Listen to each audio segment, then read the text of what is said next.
Howdy, Heck and Hello, H2Os, Roller Bros, and Woof Woofs alike. I'm your guide Q, and welcome to some online friend meetup horror stories. Is that weirdly worded? These are stories of people that met up with people that they met online, and it didn't go the way they expected. I know a lot of people have good experiences with this sort of thing, but I think it is good to remind ourselves of the times that it doesn't go so well, so we can be careful out there. This is way back in the mid-90s. Bulletin board systems were all the rage. I made friends with this guy from North Carolina, and he was friends with a bunch of us from my dorm, mostly females, which probably should have been a red flag, but I was extremely naive at the time. A couple months in, he mentioned that he was coming to our state for a wedding, and asked if he could come by our college to meet everyone. It was agreed that he'd sleep in my dorm room since my roommate was almost never around. Now, there was no discussion or thought of unwholesome activities occurring, but I was pretty excited to meet this guy and see if he was as funny and charming as he was online.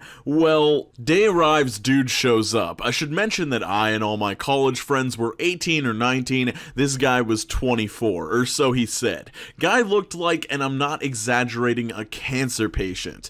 Pale, gaunt features, long, greasy, pale blonde hair, except where he was bald on top, and just generally looked like he was about to die or he was dressed as a ghoul for Halloween. He insisted on hugging all of us.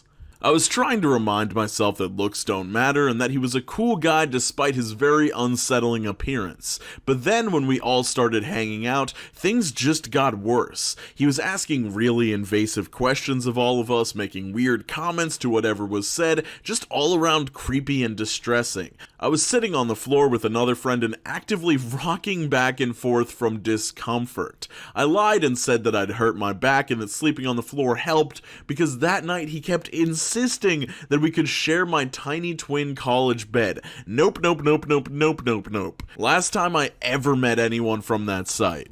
I'm really glad that you gave this person a chance and didn't judge them based off of their looks, because people can not look like you expected on the internet and turn out to be great people. This guy turned out to not be great people whatsoever. He was very creepy, trying to sleep with you in a twin bed. This is too intimate of an experience for people that have just met and don't have a clear romantic interest in one another.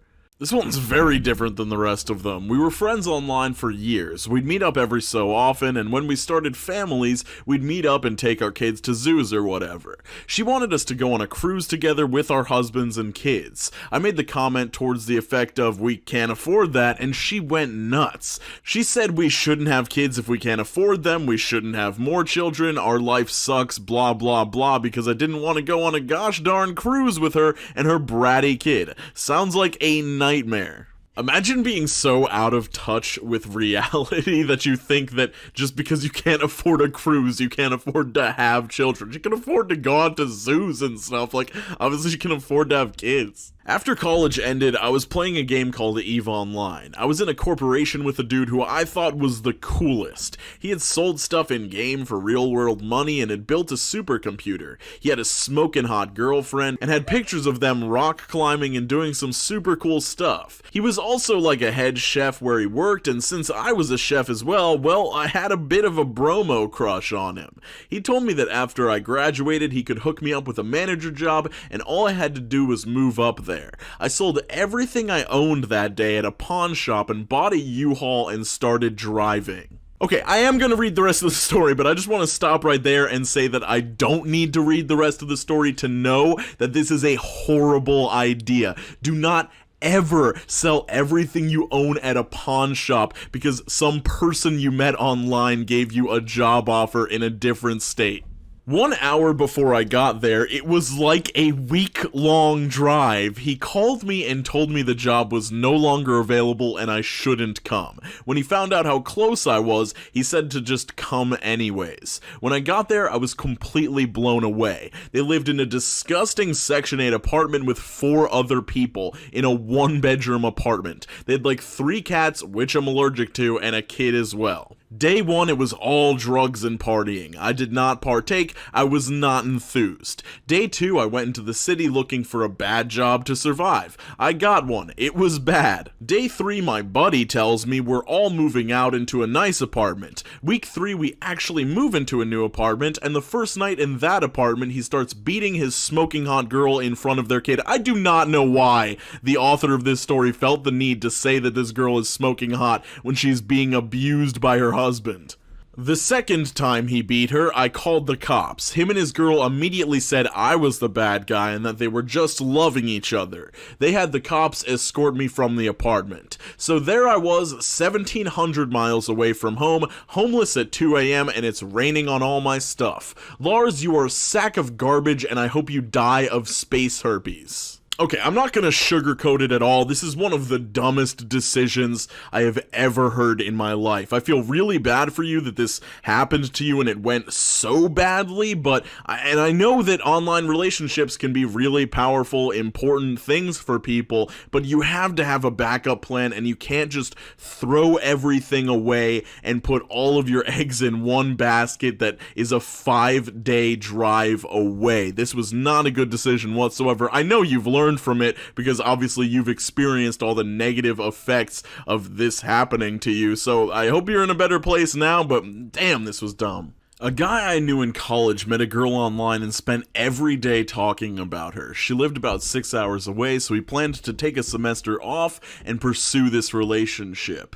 He got a job in her town and asked if I'd help him move out there since my car would hold more than he could take on a bus. I had a long weekend off and figured why not, a road trip could be fun. I'd drive him out as a goodbye present, and on the way back I planned to visit Yellowstone. Well, we arrive, and it turns out he doesn't have an apartment lined up, and he found a job posting in his girlfriend's town, and he hadn't actually gotten the job, or even applied yet. I make a bunch of phone calls and find him a room to rent that'll let him move in that day with just first, last, and deposit, even without a job.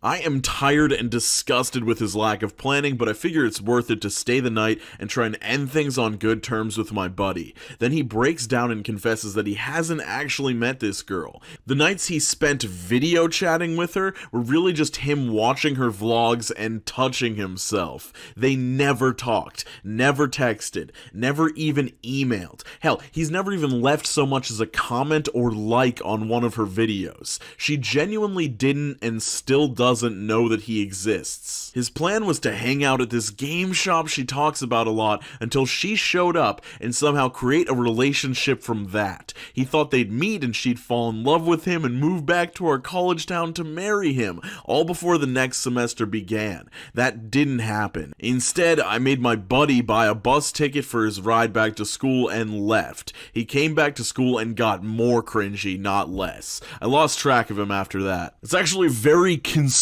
how delusional this dude's buddy is to think that this was going to work out for him. I remember I had a similar sort of fantasy, not this extreme at all, thinking that anybody was going to date me or anything like that. I wanted to go to Jay and Silent Bob's secret stash in Red Bank, New Jersey, because I listened to this podcast called Tell 'em Steve Dave, and one of the hosts of that podcast was like an employee of that store, and I just wanted to say hi to him, but it probably would have been an awkward experience where I just buy something, say hi, be like, oh my god, I love your podcast so much, and then leave, and go home and drive however long it would be for me to get to New Jersey. But I sure as hell wouldn't move to Red Bank and be like, Walt Flanagan is going to be my best friend forever, and we're going to spend every weekend together or something like that. Like, this is completely delusional and concerning. He was driving cross-country with a friend. I said I had a couch/floor that they could crash on if needed. He was great. She was an annoying witch. She hated everything, was annoyed by my cat, didn't like anything I had to eat or drink, etc. They were literally there for like 16 hours. In the replies, this original poster established that they were a woman, and some people were theorizing in the replies that maybe she just is intimidated by this other woman, and that kind of makes sense to me. Maybe she thought like, oh, maybe my guy is into this chick, so I have to act like I hate everything, or maybe she's just a nasty, unlikable person, who knows. But I can tell you that if you give me a couch to sleep on when I have nowhere else to stay, I'm going to appreciate absolutely everything you do for me. So I know I've gotten a lot of comments in the past of people being like, oh, I've already seen this Ask Reddit thread on another channel, and some people have accused me of, like, stealing these threads from other people, but believe me, I do not want to repeat posts that other people do, so that's why I've been doing a few less Ask Reddits recently, just so I can have more fresh stuff that isn't being covered by a ton of other channels. But I saw this thread, and I just had to cover it, so let me know if you like this stuff. Let me know if you are annoyed by seeing stuff that you've already seen on other channels on this channel. But regardless, skate on to the best of your abilities, guys. Make sure you are consuming a proper amount of water, and I will see you very soon. Have an absolutely wonderful day.